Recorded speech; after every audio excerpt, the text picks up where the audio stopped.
Ladies and gentlemen, at this time we ask you to turn off all your cell phones and electronic devices as a courtesy to our speakers. Our program will begin in just a few moments. Thank you.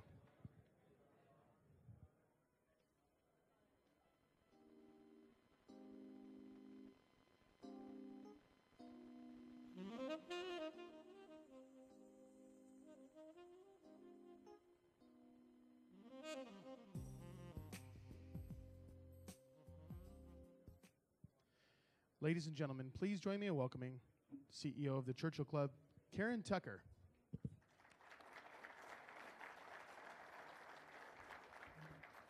Good morning. Welcome. I am the Chief Executive Officer and a member of the board at the Churchill Club. Pleased to welcome you this morning. Our program is called The Future of Clean Transportation, and we're very fortunate to have with us Carlos Ghosn, Chairman and Chief Executive Officer of Renault and Nissan Motor Company. Mr. Ghosn is joined in conversation by Ray Lane, Managing Partner at Kleiner, Perkins, Caufield, and Byers. Carlos and Ray, thank you very much for joining us this morning. I'm pleased to recognize Think London as supporting sponsor of this event. If you haven't visited Think London's table in the ante room there, please be sure to do that. The Mayor of London, Boris Johnson, has declared his intention to make London the electric vehicle capital of the world, and they have other interesting developments there as well.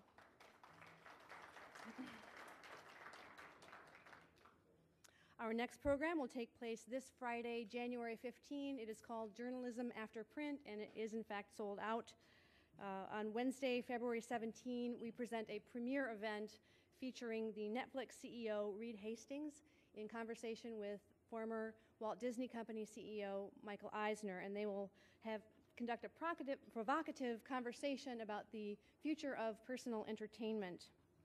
We're working on many other exciting programs, so please do stay tuned to our website at churchillclub.org. Now in its 25th year, the Churchill Club is a member-supported organization.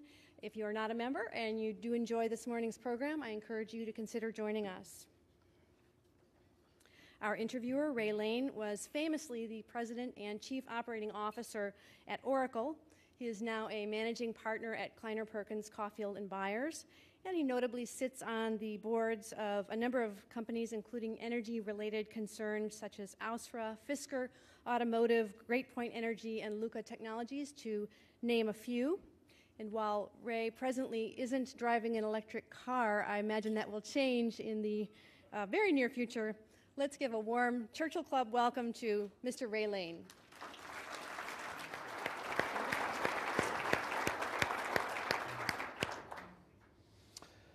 I do drive a Segway, though. I have two Segways, so I'm on my way. And as long as Mr. Ghosn can provide the vehicles, I'll be driving as many electric vehicles as I can.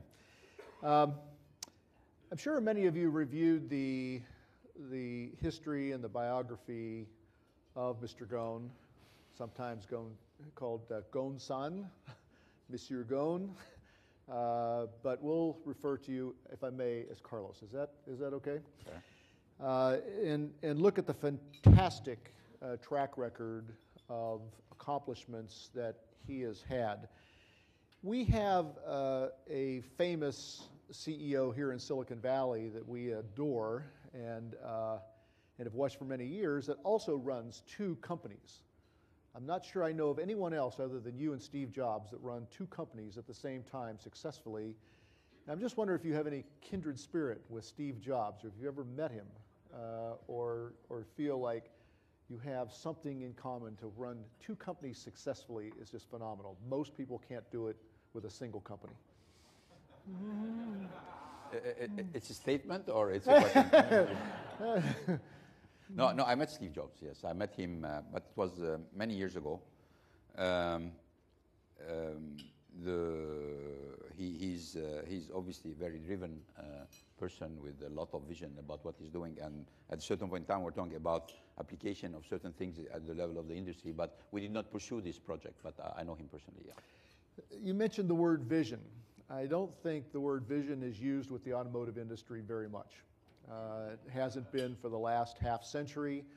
At least in this country, we fondly remember vehicles like the Ford Thunderbird and the Chevy Corvette and maybe a few other iconic cars to come along, but we feel like in this country we lost it. We lost that vision. But I have to tell you that in 1999 I met Carlos when I was still at Oracle in Japan. I was with a colleague. We were doing a lot of automotive work at the time, working on e-commerce solutions for supply chains. And I remarked to the guys who walked out of the office, Frank Verrazano, who actually runs a car company today, we just met the best CEO in the industry. Having spent some time with GM and Ford and Chrysler, I was astounded about the vision, the clarity, and the conciseness that I had just witnessed in a 1 or 1.5 hour meeting. And that certainly has proven out as you've saved Nissan from bankruptcy and have now produced success out of both companies. So most of your colleagues in the industry are in Detroit right now. Some getting their pictures taken with Nancy Pelosi, as you'll see in the Wall Street Journal today, others announcing world cars. You're in Silicon Valley. Why? Well, most of them are in Detroit. I don't think so. I think most of the Americans are in Detroit. I mean, there are a lot of other car companies which are not in Detroit. In fact, Detroit has been, at a certain point in time, the most important auto show in the United States. I have to admit today it's not anymore the case. LA is becoming very important. New York is becoming very important. So we moved, I think, for the last 10 years from one super motor show, which was Detroit, and other, relatively important shows, to something much more balanced. So every company, every CEO picks, what show you want to go, depending on what is your market, what are the products you want to promote, where you want to talk.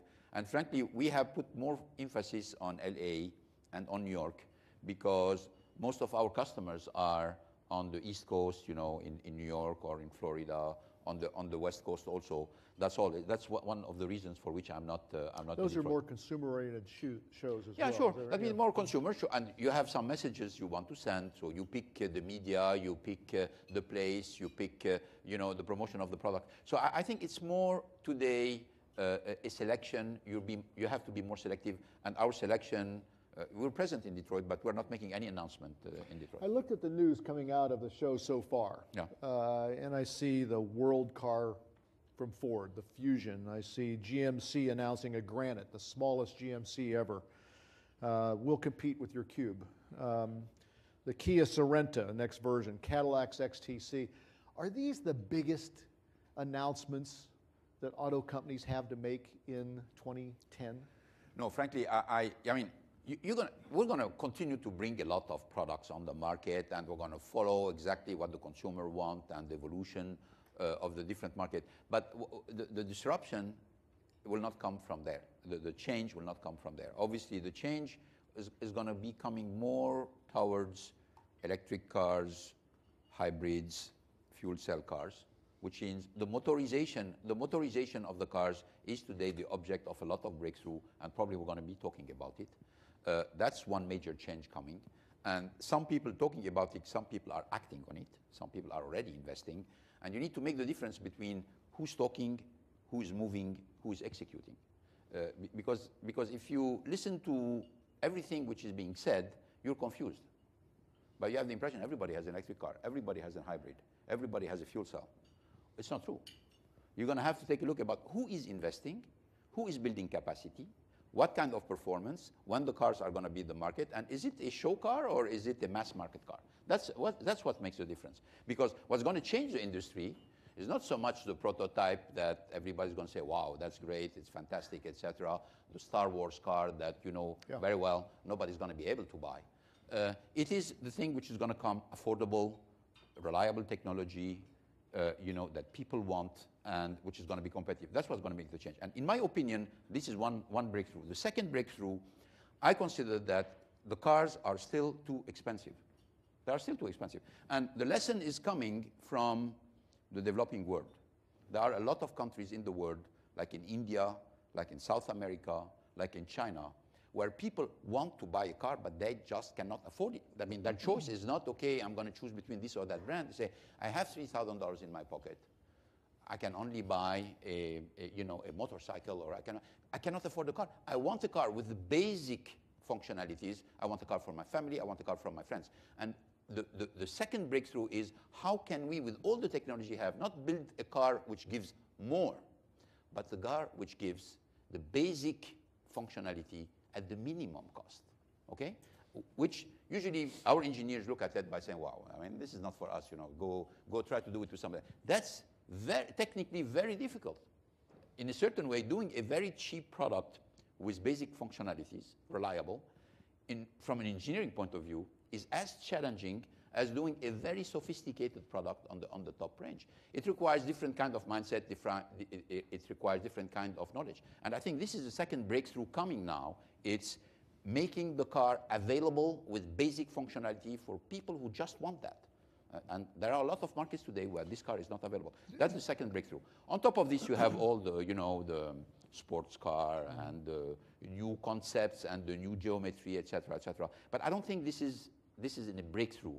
This is not something which is going to change the industry. Do you think the enablement of first-generation drivers or basic transportation is in conflict with something like the Ford Fusion, which is supposed to be a world car, the same platform for everybody, for every country? Do you see different markets requiring different vehicles? No, frankly, I think cars which are global cars, and every car manufacturer is trying to have global cars, which mean one platform, common parts, you're selling it everywhere. The car is slightly different in order to meet the regulation, because the regulation in the United States or in Europe or in India are not the same. So you need to make some changes in order to make sure that you're not giving the consumer something he doesn't need, or you want to make sure that the car is going to be meeting the regulation without too much cost in it. I'm not talking about that, because even you take cars like the Ford Fusion, or you talk from Nissan, the Sentra or the Altima, or you take any other competitor cars. We're not talking about this kind of car. These cars are still very expensive. Yeah. I mean, you go to China, or you go to India, or you go to the Middle East, or you go to South America. People look at this car, they dream about it, but they're not going to walk to your, to your dealer because they can't afford it. They can't afford it. You see the Tata as a car? Yeah. Yeah. Ratan Tata said, the only guy who didn't laugh at me when I launched the Nano is Carlos Ghosn. He said it. He said it. And it's true, by the way. I said, this is serious. This is a challenge. Because let's put ourselves in a perspective. How did this industry change? How this industry started, and how did it change? As you know, it started with European and American. That's the way our industry started. When did the Japanese come in? 40 years ago. I mean, we should, from time to time, the future doesn't look like the past, but the past help you, understand a little bit where the future may be and what can trigger the future. How the Japanese came in? The Japanese started with very cheap products, very poor design, and questionable quality. That's the way it started. I remember very well, the Datsun and the first Toyotas, etc. This was for the people who could not afford a Ford, a General Motors, a Peugeot, a Renault, an Alfa Romeo. They could not afford it. So they went to buy a Japanese car. That's the way it started. 30 years after, what happens? Okay? The Japanese industry, as you know, obviously I'm heading a Japanese company. We're in every single segment of the market. We have a luxury brand, and we are at the forefront of the technology. When the Japanese industry started, the Koreans went in. How the Koreans started? A cheaper product than the Japanese, questionable quality. What they're moving today? Moving up, okay? So, and today the Koreans are moving and taking market share, okay? If we consider that the Indians, Nano or the product, we are repeating history. We are, if we don't look at what they are bringing, we are preparing for ourselves a new set of competitors for a very simple reason. We didn't just take them seriously. We didn't look at, is there any need on the market that they are addressing, and we are just neglecting. That's why I think addressing the Nano challenge is an important issue for global car manufacturers if you don't want to have 2 or 3 or 4 Indian makers becoming global just because you ignored the fact that in many emerging market, people just cannot afford anything else than a $3,000 or $4,000 car. So we're taking it seriously, we're developing it, and frankly, we know we cannot do it. I cannot ask an engineer in Paris or an engineer in Tokyo to build a $3,000 car. Yeah. Because from time to time, you know, even the transmission costs $3,000. So you're going to tell me we're going to do the whole car with $3,000. The mindset, you're going to have to go to people whose life is very frugal. They do something out from nothing.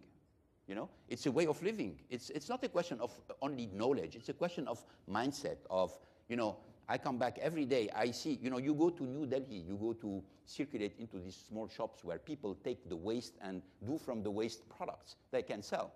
We are unable to do it. I mean, I can't find engineers even in Russia or I mean, to do that. In India, it's part of the culture. So then you have to go to India, you have to partner with India and say, okay, we're going to take it seriously, we're going to do it together. You guys are going to teach us how to do these cars. We're going to put the technology in front of you. You're going to pick everything you want, but at the end of the day, you're going to make the choices. So, you know, I think this industry is changing a lot now. There is a change, you know, electric car, zero emission, which is a completely different challenge. But the affordable car, the entry-level car, extremely important, particularly that the demand worldwide, because there is another revolution coming, is the fact that this industry has been mainly sustained by Europe, Japan, and the United States. It's not anymore the case. Right. Not anymore the case. Now, obviously, Europe, United States, and Japan are going to continue to big market, but growth is coming from China, India, South America, and the Middle East, and hopefully in the future with Africa. Okay, but these markets are going to develop mainly from the more frugal part of the car industry.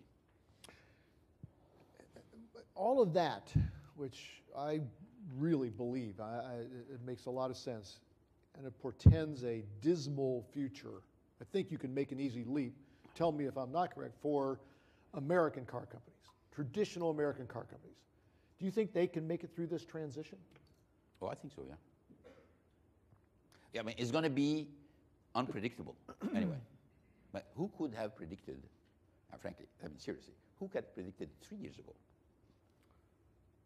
that the main shareholder of General Motors would be the United States? Yeah. No, but who could have predicted this? Frankly, I mean, a lot of people were saying, you know, we would have said it would happen in France. I receive a lot of consultants and bankers, and they come to me and tell me, okay, let's take a look at the scenario in the industry, and this company is moving this way, and this company moving. Nobody, and I can tell you, I met a lot of people, nobody came one day and in his wildest scenario said, US is going to become the largest shareholder of the major car company in the world. Nobody. Yeah. That's the reality. Okay? So I think we have to be very modest about, you know, looking 5 years down the road what's going to happen, because even the wildest scenario may happen under the necessity. But I think, yes, they can make it. What is your vision for the industry in 5 years? What happens? I mean, this is an industry that's been in chaos for the last 1 or 2 years, Yeah. hit by a tough economy, hit by probably more structural change than it's ever been hit by. Technological change, distribution change, supply channel change, bank financial issues. Next 5, or if you will, 10 years, what's your vision for this industry? Many players, few players. Consolidation, no doubt about it. You're going to have more and more consolidation coming, and it's going to take different shapes and different forms. Second, the industry is going to be moved from west to east, from north to south. It's going to require a lot of restructuring, a lot of reorganization, going to be a lot of resistance, but that's the way it's moving. And different countries and different car manufacturers are going to do it in a different way. Third, the engines of tomorrow, the way the car moves, are going to be completely different from the engines of yesterday. We are in the middle of a breakthrough. Electric cars, you know, fuel cells versus normal gasoline engine.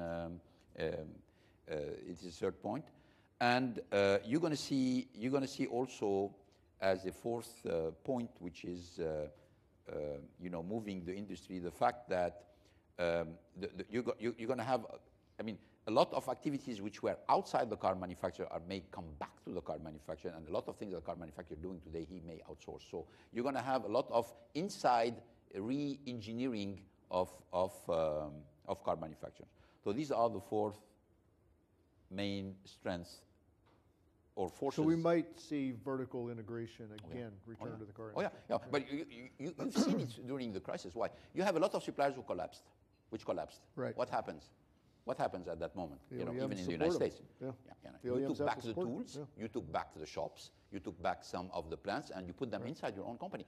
This was an integration which was not a intellectual integration, prepared integration. It was, there is a fire in the house, I need to save what I can save, I can make a very quick integration. And then when you do this integration, you may discover at the end of the day that maybe this is the best for the next 5 years or the next 10 years to keep this activity inside, or to grow this activity, or eventually to become yourself a supplier that can supply your needs and supply other people's needs. This is something which is very important. But in terms of management, there is something also very big starting from the car industry that probably some of you noticed, is the fact that the development of the zero-emission cars is preparing for something I have never seen in the past, which is public-private collaboration.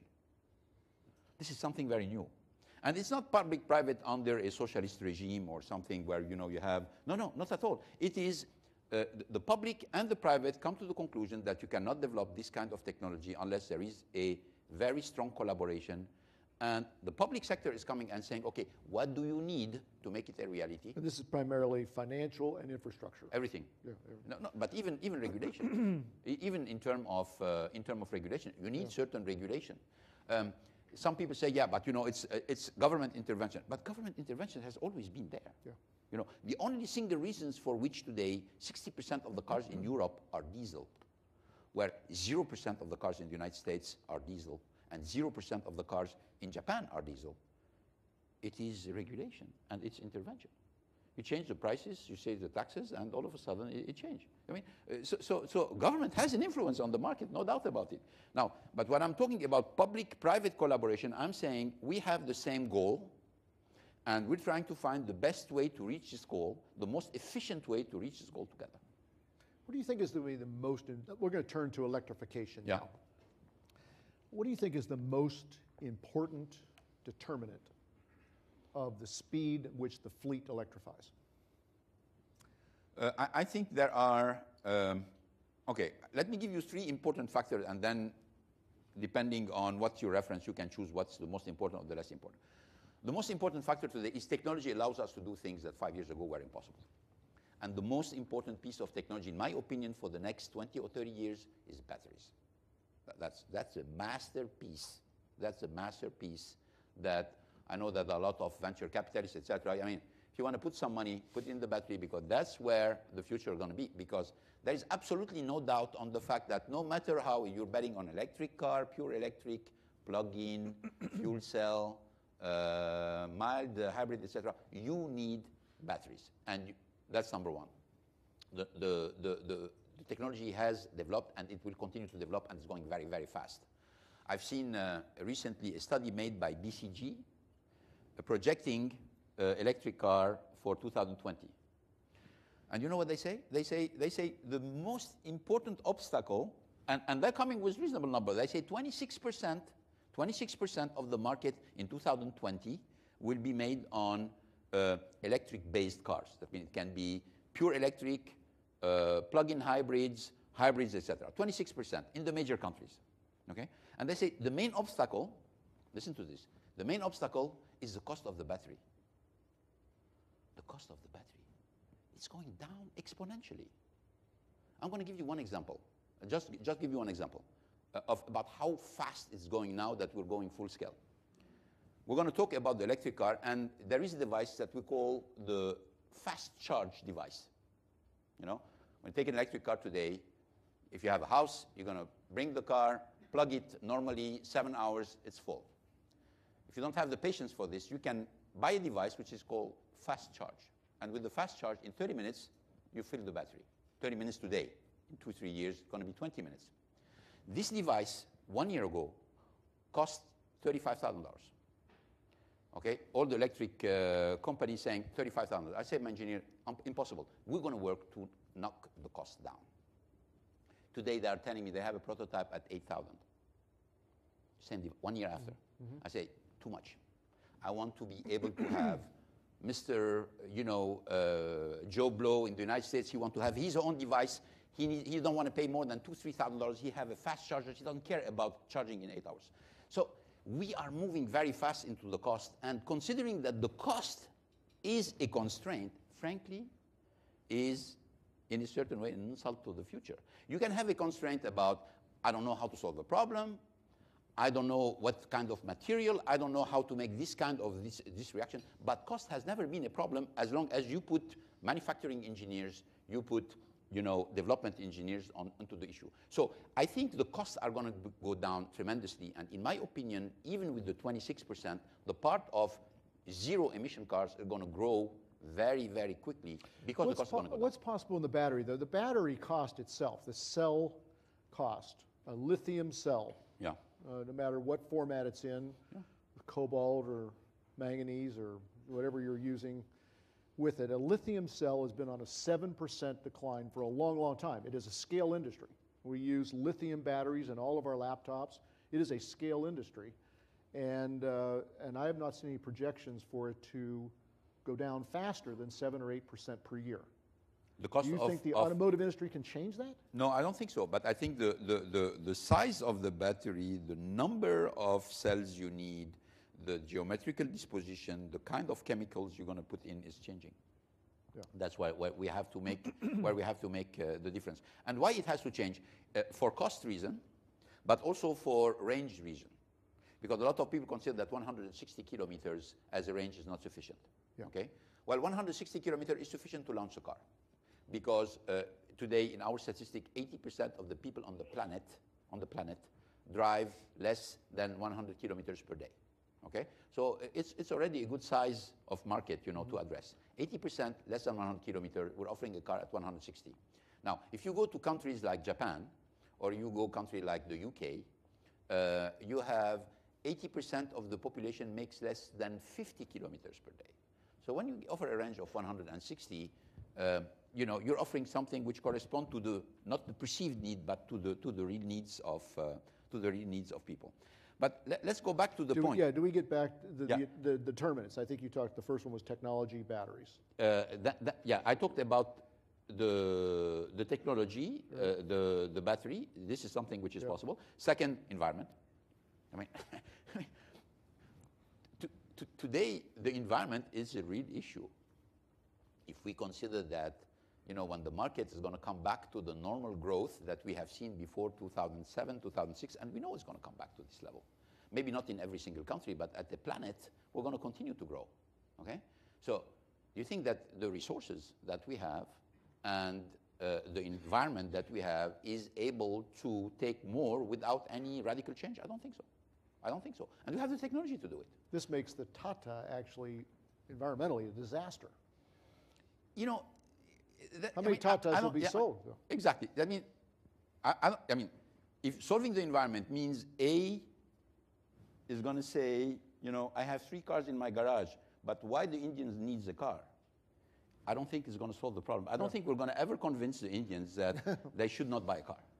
Put a roof over their head. I mean, I think we have to be fair. I mean, the Indians and the Chinese, looking to the West, they see a way of life, and they say, even though they're not going to follow the same thing, they're going to say, okay, we want a little piece of it. Yeah. I want to be able.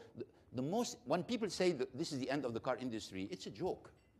The first dream of any Indian, of any Middle Eastern, of any Brazilian, of any Chinese, of any Russian, is to have a car.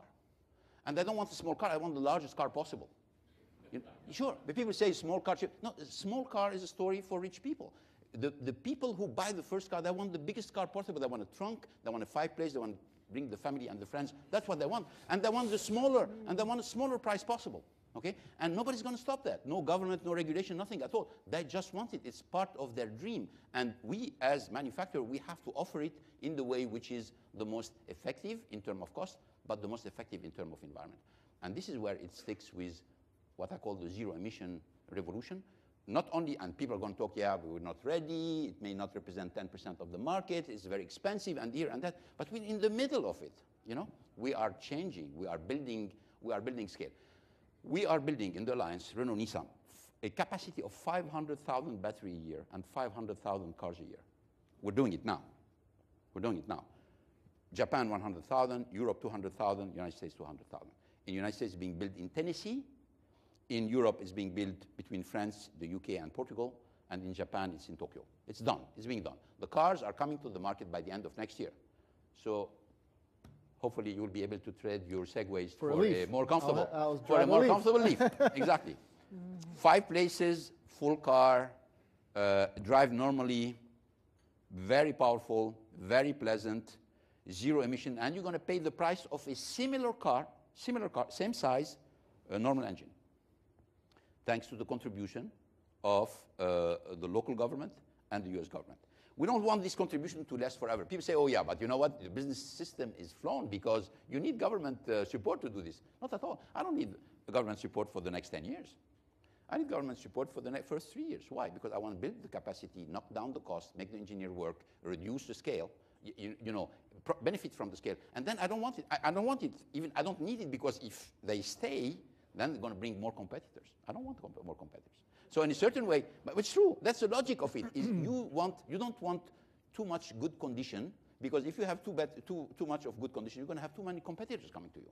You just want to make sure that you have governments who are interested into launching the technology, and then when it's launched, when you have enough scale, get it out. Anyway, they're going to get out. Makes the electrification mandate much higher, which is, by the way, for those of you who don't know, Carlos and I both joined as charter board members a organization called the Electrification Coalition. And if you go to that website, you'll see a great piece of work, a document that basically gives you from soup to nuts the reason why the fleet needs to electrify and why that weans, I mean, the purpose primarily is weaning America, but certainly the rest of the world, off of oil as a fuel source. And we're very proud of that piece of work. You haven't mentioned oil prices yet.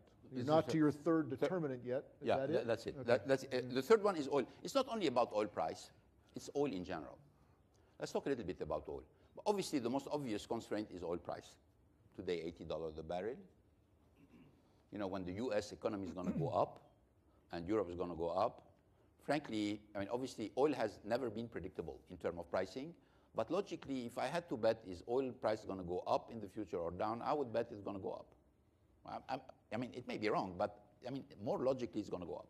That's number one. Number two is all the major economy in the world, all the major economy, including Chinese, which are coming now as a major economy, they are all dependent from foreign countries. Okay? They don't like it.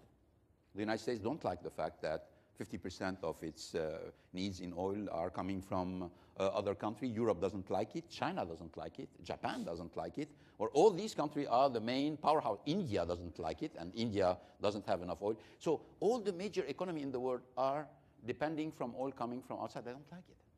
Okay, so there is a question of strategy, of policy, of everything, trying to reduce the dependence on oil. And the third thing is, you know, I remember when we had the crisis in the 70s and some countries put an embargo on oil, I mean, transportation was completely paralyzed. All transportation sector in the world depends on one commodity. Right. How much is sustainable? The beauty of the electrification is the fact that you are shifting to a source of energy that can be fed by oil, by coal, by nuclear, by hydroelectric, gas. by gas. But, I mean, so you're not dependent anymore. You're not in a situation where, you know, I'm importing oil, and if I have a problem with whoever is exporting the oil to me, there's no more oil, or reducing oil, or the price go up, or there is, well, now you can switch. If it's electricity, you say, okay, oil becoming very expensive, I'm switching to another commodity, and you're still feeding with the same energy. So in terms of vision and in terms of strategy, there is absolutely no doubt that oil is going to help moving towards electricity, because electricity has different origins. Because it has a different origin. It is going to also encourage continuing the research on fuel cells, because hydrogen, which is the next frontier of the zero emission, which will probably come 5 or 10 years after the electric cars, is also a very promising avenue. You've committed the Renault-Nissan Alliance to an electric vehicle strategy, not a plug-in. No. I'm not This is the Zero question. emission. Not a plug-in, not a dual powertrain, but electric, fully electric. Yeah. Why did you choose that direction? Well, obviously, as you know, we have all the technologies. That means we have the diesels, we have the normal engine, we have hybrids, we have mild hybrids, we have very what we call more expensive but more effective hybrids. We have everything. But we think that there is a market for zero-emission cars. There are a lot of reasons for this. First, because we want to take the leadership on this market, obviously. By the way, California does not consider an electric car zero emission, believe it or not. Oh, yeah? They're partial zero So emission. what is zero emission? What is zero emission in California? Hydrogen fuel cell. Fuel cell. Oh, that's okay. Yeah, they're partial. It's pretty good. It's called a PZEV, a partially zero emission, because obviously electricity has to be made with carbon-based fuels today. No, I understand. But you see, and obviously if you do electricity out of coal, you don't have a very good balance, but at least you have a technology for the car that allows you to be in a perfect circle if you do electricity out of nuclear or hydroelectric or out of other It's no of question other means. a winner. When you compare them, it's exactly. a winner. Yeah. But fuel cell is a technology, but the problem is that if you keep postponing, you're going to say, okay, I'm going to be waiting for fuel cell. Okay, you're going to be losing 5-10 years. Yeah. Okay? And the question is, I mean, how long? I mean, we see young people today, they are really concerned about the future of the planet. And I see with my own kids, I say, what are you doing? Okay? They're concerned about no, because you see National Geographic, they see all of a sudden, and they see all the iceberg melting and the forest and the temperature, and they say, guys, wake up. This is a generation who's going to be in command in the next 10 years. Do you think they're going to accept the kind of, you know what, we're going to wait for the next technology? They don't. They are impatient for solutions to be implemented, and they want solutions that make sense today. And I think today, obviously, we don't make unanimity, but you never change by making unanimity at the beginning, okay? You need to fight, and you need to install a vision, and you need to execute, and you need to show products, and you need to make people share some experience in order for them to be convinced that this is the way of the future. And we think the zero emission is the way of the future. Now, it doesn't mean it's either or. It's not a question of, oh, everything is going to go zero emission. Not at all. Not at all. There is a place for hybrid, and there is a place for diesel, and there's going to be a place for gasoline engine. But you relieve the pressure. You relieve the pressure by saying there is another kind of transportation that makes sense, that is becoming more and more effective, which is based on zero emission. Electric car will be the start. Fuel cell will be another step. The media has popularized or criticized you for kind of betting the farm on this electrification strategy. Yeah. Do you think in 5 years you'll have the last laugh? You never have the last laugh with the media. They're not accountable. Ray, They're not accountable. You are. Come on. You never have the last laugh. Let me tell you. It's a story. It's a life story. I'm not talking about electric car. I'm talking about the Nissan turnaround. 1999, went to Japan. At that moment, Renault took 44% of Nissan, went to Japan as chief operating officer, turned around Nissan. I kept all the articles which were written at that moment. Impossible mission. 2 mules don't make 1 horse. And big names, huh? I'm not going to give you the names. I have them with me, okay? 1999, 2000, make the first profit. They cooked the books. 2001, yeah, you can cut costs, but you never bring a big hit. 2002, we bring big hits. We started to increase. Yeah, but where is the growth? 2003, started the growth, 1 million cars in 3 years. Yeah, but where is the technology? Every year there was something wrong. Yeah, I came to the conclusion, it can't be these guys. They're going to have always to complain about something, So drop the media. Drop it. I mean, they're going to write no matter what. Electric car, they say you're betting the house, you're putting $4 billion, I say, what you want to electrify the car industry with what? With $1 million investment? $2 million investment? How do you make your case? How are you going to bring 500,000 batteries and cars? What do you want more as a demonstration that most of the financing is being done by governments, putting their own money, and not only one government, Japanese government, US government, UK government, French government, Portuguese government, and some governments are really mad at us because we didn't select them. They are competing for say, okay, we want the plants to be in our country and we are selecting this, which means that there is a perception that the future is coming through here. So obviously there is a lot of investment, but when the car will come and people start to drive it, and you're going to start to see the fleet ordering it, the cities ordering it, the reaction of the people, the individual people. You know, we started take orders for the LEAF when we introduced the LEAF in the United States. I think it was, 2 months ago, okay? The last count, and it was, 3 weeks ago, how many? 45,000. This is not, this is not the fleet, huh? These are not the fleet. This is not Fred Smith saying, I want a 20,000 car for my company, you know, for FedEx. No, no. Individuals. These are individuals saying, you know, I'm here. 45,000 in the United States.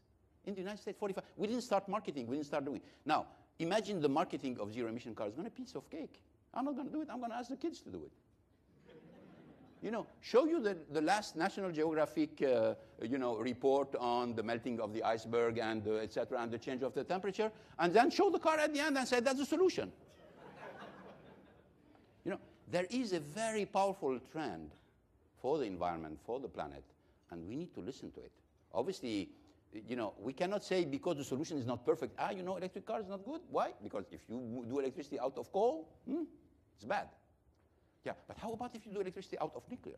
How about if you do electricity? In France, 80% or 70% of electricity come out of nuclear. So you have a system by which absolutely no CO2. No CO2. No CO2. You can bring it out of hydroelectric. You can bring it out of many things, and it's going to be pushing toward into this direction. So, you know, again, okay. I don't think I will ever have the last laugh, but we have a very strong case. I would like to go to the audience, so please prepare your questions. And as we do, I want to ask you, when do you think we've passed the inflection point, or are we within sight of the inflection point for however you measure, whether you measured in grams per kilometer in Europe in terms of the CO2 output, or you measure it in number of electric vehicles in 2020, or whatever you measure? Do you think now that the industry and the consumer are approaching or have passed the inflection point that we now are saying 10 years from now, this is a done deal? 5 years from now, it's a done deal. You can't, this train has left the station. No, I think we did not pass the inflection point, and I think for the moment what the consumer want to see is a regular, normal, basic electric car that they can drive without being worried that they're not going to understand. No compromise, that they haven't made a compromise. That's it, and I think it's going to happen in 2011, 2012. Why? Because, as you know, we're not bringing one car, we're bringing four. Okay? So you have a family sedan, we have a city car, we have a light commercial vehicle, and we have a luxury product, 4 cars. This is from Nissan. Renault is also bringing small city car, family sedan, etc. Because we want to make sure that it's not going to be only boxed into one car. We want to have a complete product line up. And we think that the most promising sector, actually, on top of the individuals who would like electric cars, is the commercial vehicles. You know, all the small cars going into the city in and out, you know, the pizza delivery and the mail delivery and etc. We have a huge demand on zero emission, on zero emission. So, but again, I think we should not push too much before the product is on the market. But by the end of 2010, when the product's going to be at the dealer, and you're going to be a sticker price, and you're going to have a process by which you know how you're going to charge it, where you're going to charge it, etc., you're going to see what is the real potential of the electric car. In my opinion, it's very big. Your questions? There's a microphone coming. Hello. Hello, I'm Arthur Keller, and I'm a member of the Electric Auto Association Board and also Planning and Transportation Commissioner for the City of Palo Alto.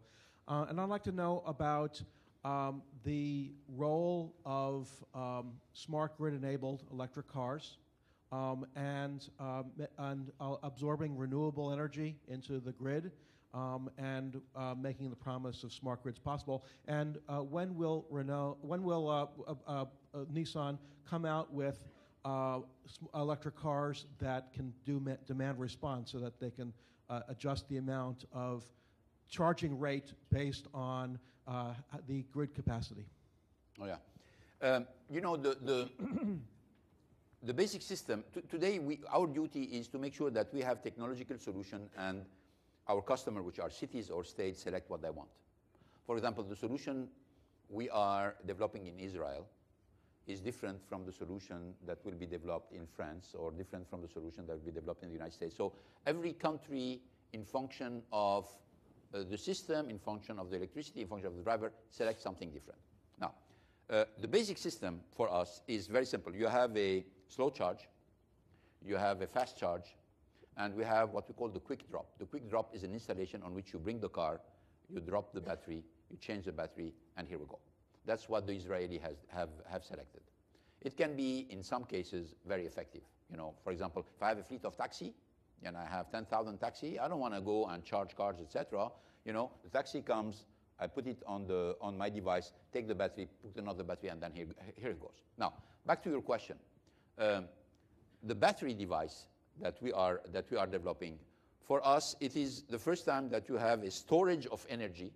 You can store energy, and we're taking the life of the battery through the car life, and then after the battery is removed from the car, we're selling the battery for houses or hospitals or facilities. There is a market for this. Stationary. In fact, Nissan and Sumitomo, we made a joint venture with Sumitomo in order to market the battery after the life on the car. Why? Because today in many countries, the price of electricity at night is probably half the price of electricity during the day, roughly. I mean, in the United States, it's going to be different. State by state, you have a different pricing. You have, in some countries, you have big blackouts. You know, you have without electricity for 2-3 hours, which is a huge problem for businesses.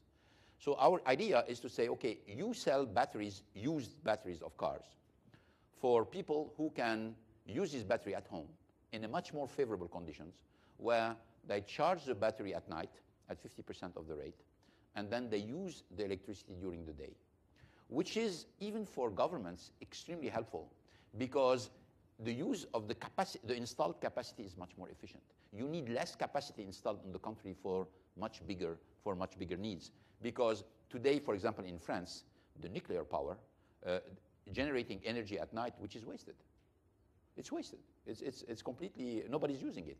And you need to build more capacity. Why? Because you need to take in consideration the peak demand. The capacity is built on peak demand. So you have a huge waste of investments because you have investing and installing capacity in function of the peak demand, and there is no way you can regulate between the peak demand and the average demand. The batteries can allow you to do that by pushing the consumer to pay a much lower cost by using the electricity at the moment where the electricity is not used at night and consuming it during the day. Today, if I have a house, I can't do that. There's no way I can do it. I cannot charge electricity during the night and using during the day. I cannot do it. With the car battery or the used car battery, you'll be able to do it. And in function of the house you have, you can buy 1 battery, 2 battery, or 3 battery, hospitals, etc. So I think there is a use, independently of the car business, for the battery in an afterlife. These used car batteries have well over 80% of their capacity. Yes. They're just not suitable for transportation, but they still are very, very good for stationary. Is that okay? Over here, wherever the microphone goes first. There you go. Mr. Ghosn, first of all, just want to say that I'm very moved by your vision. It's very inspiring to see so much deep passion for change. I have two questions, really. You mentioned the fast charge and the quick charge, so wanted you to comment on the future for battery recharging stations, a network of stations such as Better Places trying to do, and perhaps other organizations, one. And the other question is, what is the industry, and maybe what is Nissan and Renault doing about recycling of used automobiles? Okay, you know, the vision about recharging changing all the time. Why? Because the cost of the devices are going down. I'm putting a lot of pressure on my engineers not to delegate the cost of the equipment to other companies to work on them, because it's going to be part of the equation. You know, the big difference between what Renault-Nissan is doing in the electric car is we have a holistic approach. We do the battery, we're going to be interested into the equipment, we do the cars, we also do the recycling of the battery. We are in every single step of it to make sure that we're not leaving it to anybody else, because we don't want any cost to be out of control. We don't want anybody to make a huge profit because they have a niche somewhere into the cycle. We want to make sure that we are in control of the whole process to make sure that at the end of the day, the consumer pay a reasonable price, a competitive price. So back to your question, I would say today our concentration is knock down the cost of the slow charging device. You know, I think consider today that investment of $800 per house is still very expensive. I want the consumer to pay less than $500, and on top of this, what we are lobbying is to make sure that the government is going to allow tax deduction from it. So in this case, the problem is solved. That's number one. Number two, we want regulation.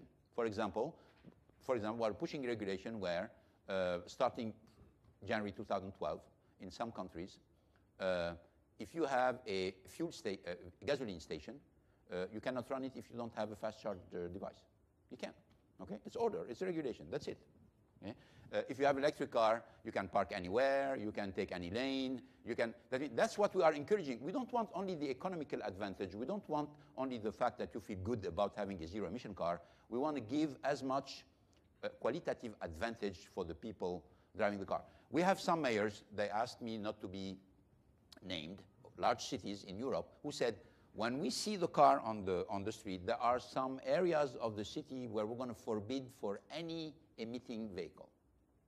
So this kind of dynamic is going to encourage a lot and obviously support the development of the zero emission car. I'm saying zero emission because electric car, it can be fuel cell also. What was your second question, I think? About recycling. Oh, yeah. Yeah, I mean, today the cars are recycled at, 95, 96%. It's not an issue. It's not, no, we can recycle 95, 96% of the car, and we're moving to our 99%. That's not the issue. The issue is the recycling of the battery. But what you need to know is the life of the battery is very long. The battery life on the car is going to be around 8-9 years. But after this, there is another life, as I said, in the house, in the facility.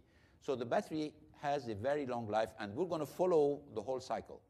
At the end, 15, 20 years after, we take back, because we own the battery, we're going to lease it, we own the battery, we're going to take it back, dismantle it, use some of the component to reuse it. So you're not going to have a massive problem where, 3 years after you launch an electric car, you have stacks of battery laying in a dump somewhere. That's not going to happen. Yes, right here. Chetan Patwardhan from Strategent. So we speak a lot about the zero emission vehicle, but do you have in your vision to bring about a lifestyle change whereby my car is now more connected to my surroundings and things like the parking garages, the traffic patterns, where I'm going, what roads am I taking, so that I'm, my vehicle is more informed about it. I can make better choices as to when do I drive to various places. Oh, that's without any doubt one big avenue for the future. Actually, during the Olympic Games of Beijing, Nissan has run an experimentation with the authorities of Beijing to have a communication between cars. That means you don't even need to intervene. Cars detect themselves. It's like computers, can connect with each other. There are a lot of electronic devices coming to the car industry, and I think this is very promising for the future.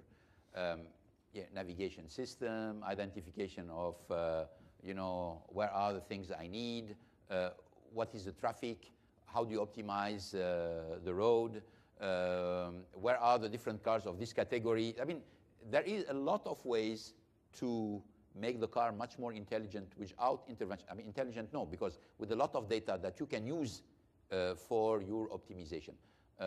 It's coming, the technology is coming. It's not as visible because every time you buy a new car, you see a new device coming today. And it's coming in a Kaizen mode. Little by little, you have more and more devices, you have more and more support, you have more and more help. 5 years ago, probably there was no navigation system in the United States. Right. There was no navigation system in the United States, which means, concretely, I'm a foreigner, I'm coming to Miami, I want to tour Miami, I had to have a map and need to ask 15 people about where is the place and how it changed, etc. Today, you come to the car, you put the address, you drive. Do you see the OEM designing all of these features in the car, Yes. or do you see a consumer carrying their smartphone with all this capability into the car to port and make the car more intelligent? Now we're gonna try to put it in the car. I mean, our interest is to make our car as attractive as possible. So we're going to try to build it as much as possible into the car. It doesn't mean that you're not going to have competition coming from companies, you know, trying to do the device and plug it into the car. Microphone. Who has a microphone? Charlie Duncan, EIG Batteries. My question is a supply chain question. When EVs become mainstream and the battery becomes the drivetrain, how do you see the supply chain shaking out?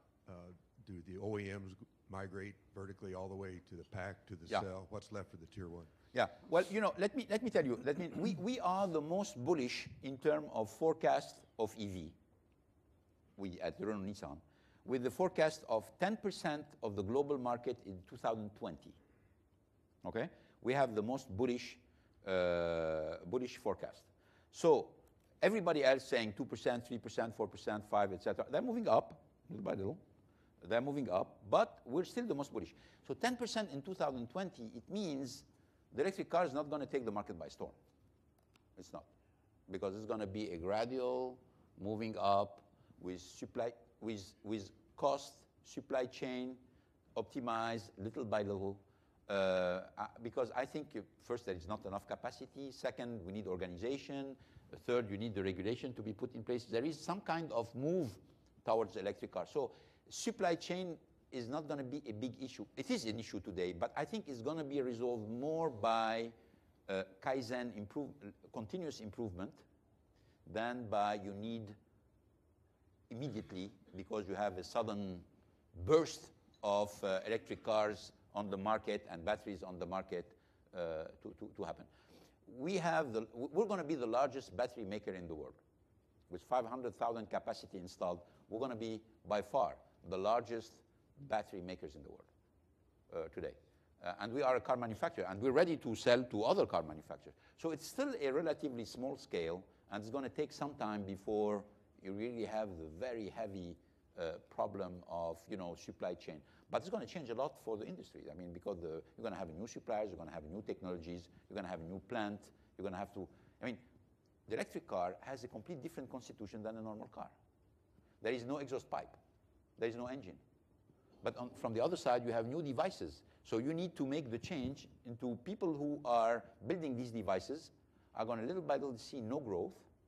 And then after, they're going to start to see decline.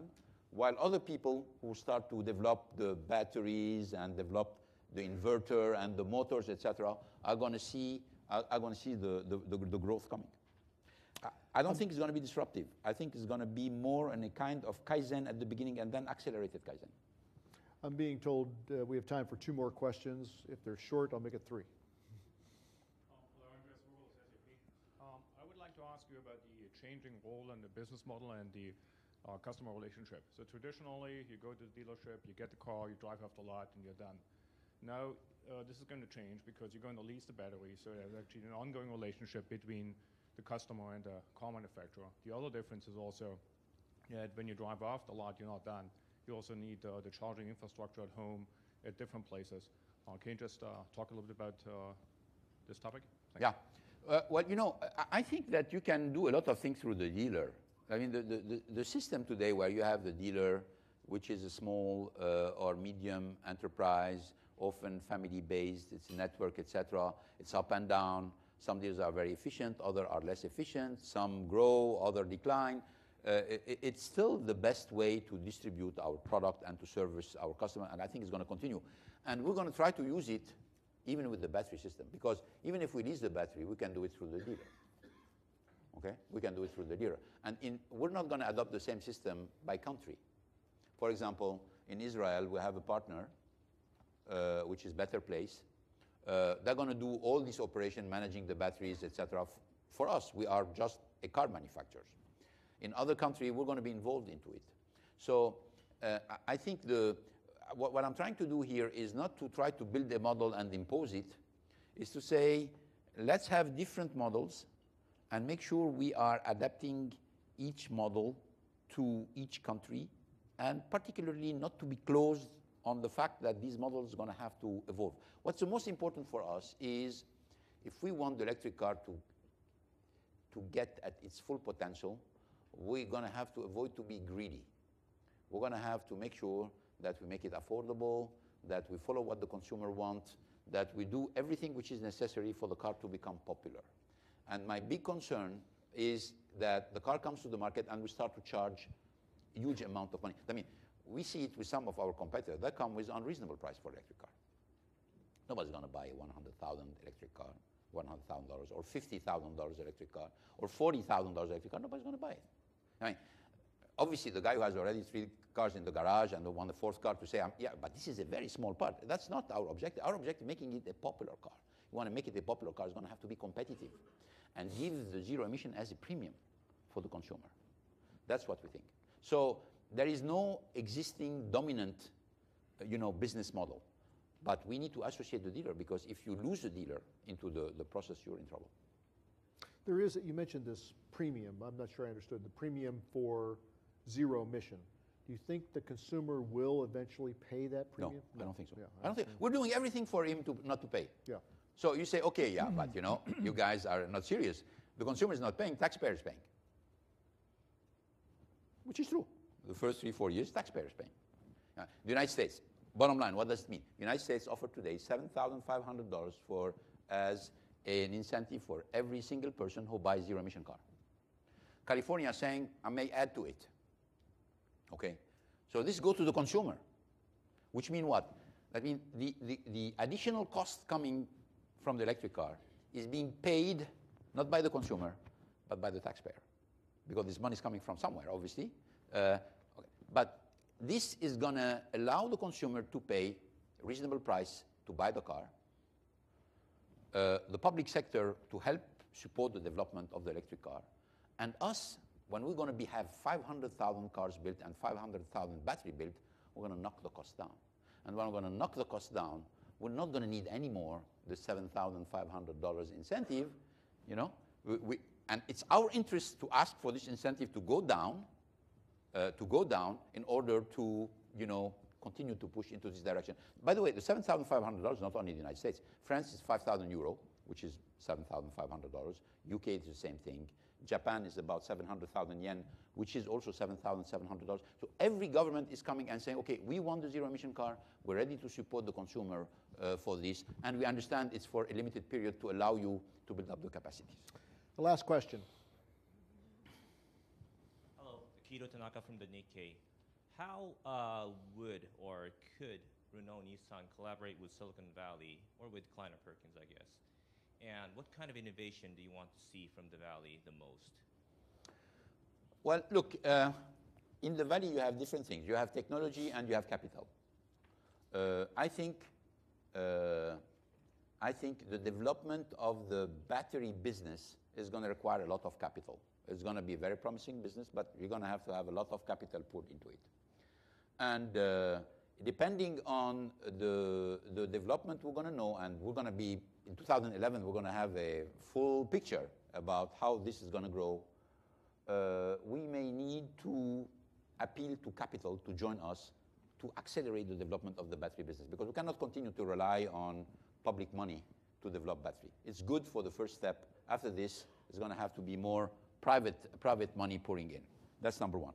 Number two, in terms of technology, the battery, everything has to be done. I mean, today we have a battery which is 250 kilograms weight, giving you a range of 160 kilometers or 100 miles, and which is expensive. I'm not going to give you the cost of our battery because this is a very important data for us. We know we have the cheapest. We have the cheapest battery on the market because we benchmark all the competitors, but it's still too high.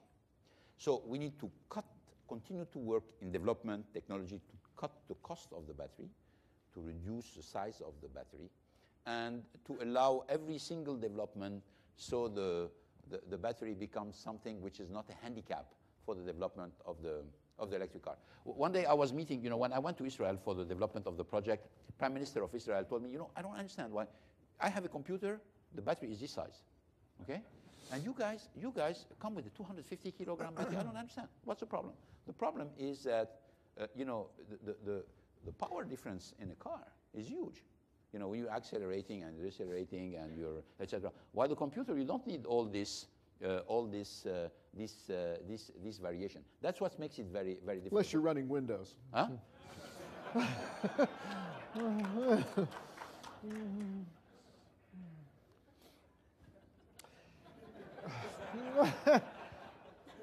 Karen, we don't have one more quick one?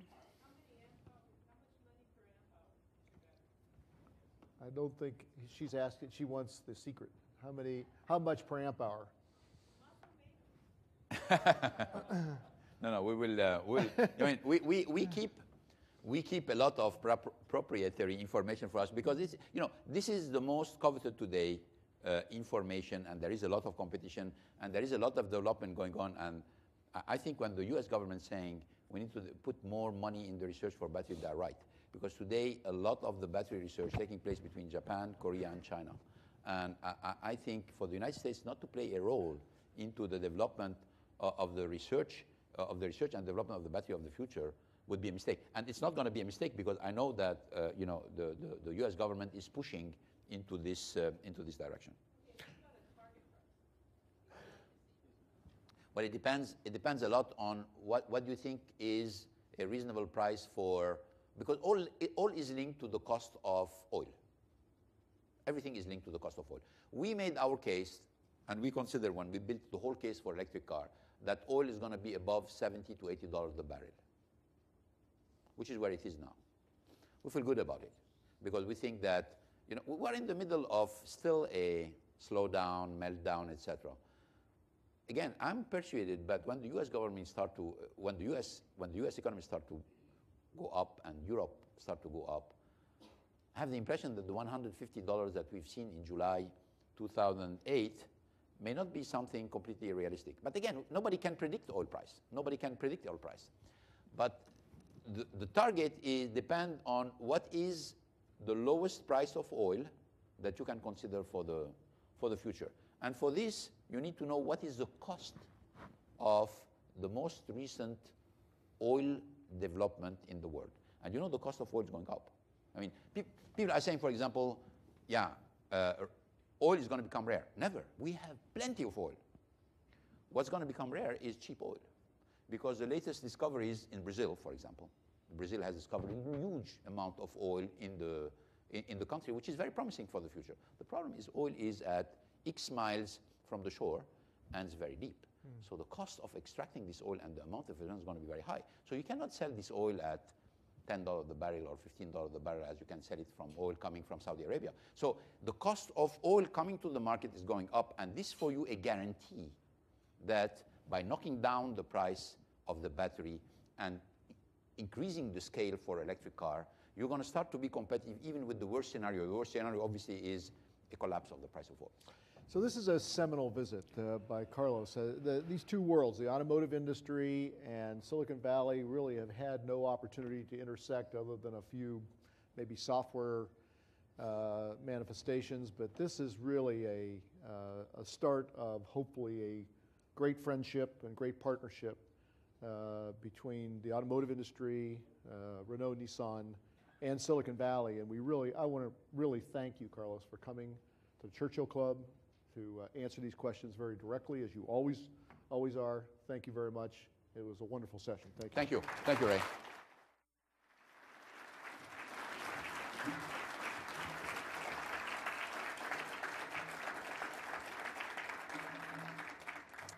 I'd like to thank our speakers this morning for this instructive and lively conversation. We really do appreciate that. And as a small token of our appreciation, we have a Churchill Club t-shirt for both of you. Thanks again to Think London. I'd like to thank Simon down there for his help, and thank all of you for coming. Have a great day. Thank you.